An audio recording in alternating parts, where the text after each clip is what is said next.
Hey everybody, it's Norm from Tested, and have you guys heard there's a new Star Wars movie coming out? It's such a big deal for those of us who have been Star Wars fans for decades, and for some of those fans, there's a whole new generation of kids to introduce to Star Wars. So we've asked ourselves this on the podcast before: how do you introduce 5 and 6 year olds, new generation of fans, to Star Wars, to the movies?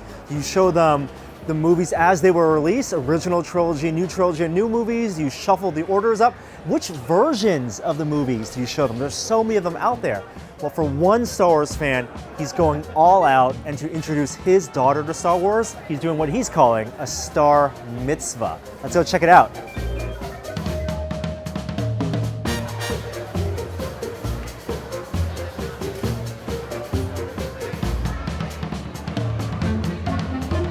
So I'm here with Dave Calkins, and this is your event, your daughter's Star Mitzvah. What is a Star Mitzvah? A Star Mitzvah is when a child is old enough to see Star Wars for the first time. And this isn't just her Star Mitzvah. We've got about 120 people in the audience, both kids and 4 adults, believe it or not, adults, who've never seen Star Wars. Wow. So the movie's coming out, and it was a perfect time. Your daughter is how old now? She's 6, and she's grown up with Star Wars stuff in her house because I'm a big Star Wars fan. So I have a life-size R2-D2, I have lightsabers, I have blast tech. You were one of the first 501st guys. I was one of the first 501st guys. I was one of the founders of the Golden Gate Garrison way back in the day before it was cool. And our wedding was a 3-camera shoot because I'm a video guy. So Darth Vader was my father at the wedding. And so Emma has actually grown up thinking that Darth Vader is my father. And she's grown up with Star Wars around her. How did you get around not showing her the movie? And what did you tell her these characters were? Normal is whatever you see on a day-to-day basis. So she grew up with R2-D2 just being in the house, so that's normal. She'd have friends come over who'd be like, "Oh my God, it's R2-D2." And she'd be like, "So?" You know, they'd come into my office. "It's Yoda. You have lightsabers." And she'd just be like, "So, don't you?" Because normal is always relative.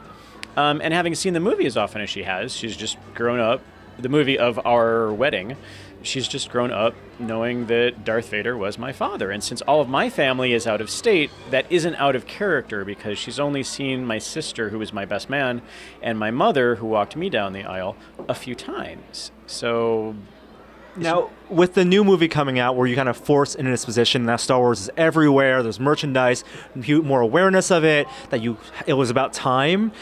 Yeah, we'd seen Guardians of the Galaxy with her, and she wasn't scared of Guardians of the Galaxy. And so that was my big trepidation of is what age level is appropriate for her to see without being scared. So having seen Guardians of the Galaxy, my wife and I decided, okay, she's old enough to see Star Wars.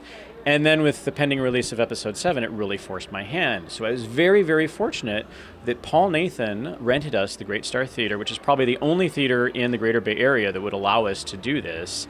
It's a private event for basically Emma's entire first grade class and all of the geek elite and robot elite that I know who have had kids now. We've got about 50% kids out there. It's really designed as family-friendly kids, first-time viewing Star Mitzvahs. So it's not just Emma's Star Mitzvah. It's really everybody who hasn't seen it, their Star Mitzvah. And you're taking the screening into your own hands, controlling every facet of it, including which version of Star Wars you're showing. Because you can't just, you have the Blu-ray, but you can't just pop in the Blu-ray and say, this is Star Wars, because that's not the Star Wars you saw in theaters. There is only one Star Wars. It was released in 1977. And that's what we'll be showing, we'll be showing the Harmy cut. The Harmy cut, the despecialized edition. Oh my goodness. If you guys haven't heard of this, there's an editor out there who's over the past decade aggregated different materials from the Laserdisc, from a 35 millimeter cut, a film reel that they took photos of and spliced it together in the most intricate way to be as true to the original as possible. It's actually better than any of the original 77 cuts out there. Even the Laserdisc cut, even the DVD cut that came out like 10 years ago. Right. And there's no Blu-ray cut. So this is as good as it gets. And it's in HD. And it's in HD. It's just awesome. And we're really, really excited to show these kids. And it's not just that Han shot first. Han was the only one who shot. Get that through your heads. So what other things do you have going on to keep it festive? To keep it festive, we've got Darth Vader with 2 Stormtrooper guards here. We've got an Imperial R2 droid, and propaganda posters all over the place propagandizing the Empire. And then after the movie is done, Darth Vader and the Stormtroopers disappear, and then we've got R2-D2 and Rebel propaganda posters all over the theater. Awesome. And after, what you would expect the reactions to be from both the kids who haven't seen it and some of those adults? Who knows? It's the first time seeing a movie. There's going to be people, whether they're kids or adults, who love it, and there's going to be people who hate it, and people who are like, "What's the big deal?"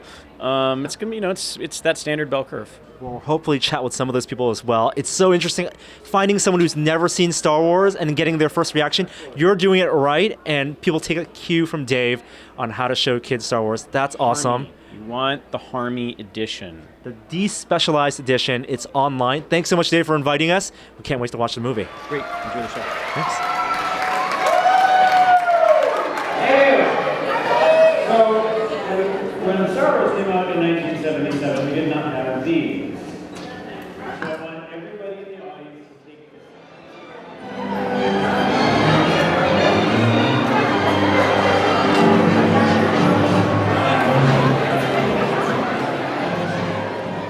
So we just finished watching this screening, and Libby, you're one of the few people, one of the adults here, who had never seen any version of that Star Wars movie.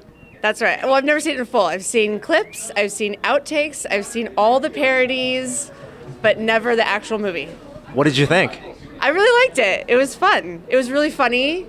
The costumes were good, and the special effects were actually really good. I'm trying to figure out how they did it in '77, so Wow. that was So good. you had only seen the clips. So what in your mind? What was the movie? What was like the story of the movie? Did you have all those pieces? Yeah, there's a lot of parts where I started laughing for no reason. I've seen the Robot Chicken version where they're in the bar and they go the backstory with the guy who gets his arm cut off, so I was just kind of laughing the whole time. And then the end, I've only seen the end without any sound effects, so all the coughing and like when this one was like bopping around, I was cracking up because it was kind of funny. Awesome. And then what about the next 2 movies? Have you seen those as well? Well, a friend of mine just gave me the whole box set of the Blu-ray. I haven't even opened it yet. I think So you're we're gonna like go the second watch one. it. We're gonna go watch it. Awesome. Well, what a Yeah. great way to watch Star Yeah, Wars. Yeah. Thank you so much, Libby. Thank you. All right, Dave, how'd that go? How do you think it went? That was awesome. It was great. Theater is meant to be enjoyed as a shared experience. That's what you teach you in film school. And so we had, 46% kids. You could hear them screaming and yelling and clapping like you never get at home. And it was a really thrilling experience. And I bet for a lot of those people, it's their first time watching the despecialized version. And like Biggs isn't even in that movie. Yeah, and he's a big part of the history, but it came out very well. Awesome. You think your daughter liked it? She loved it. She was a little antsy at the beginning, but then during the final Death Star scene, she just curled right up and she was just snuggled in and she looked up at me. She's like, "Are they gonna blow up the planet with the princess? Are they gonna get away?" And she was really worried, and that's what makes it all worthwhile. Wait till she watches the second one.